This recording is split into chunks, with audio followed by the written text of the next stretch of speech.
আমি টাকা পেয়েছি, কি মজা, আমি টাকা পেয়েছি, আমি টাকা পেয়েছি, কি মজা।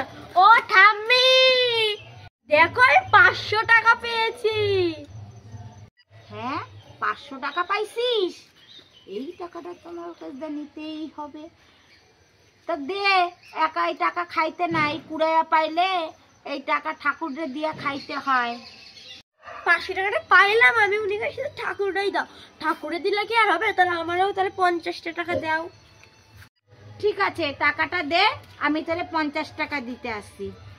কি মজা, এ নাও, এবার 50 টাকাটা দাও।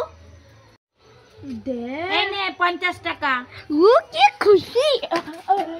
500 টাকা তো আমার হইলো, বলে তো 50 টাকা দিলাম।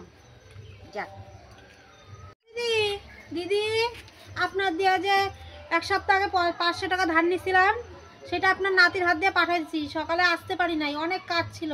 আপনারা দিছে তো আপনার নাতি টাকাটা? হ্যাঁ,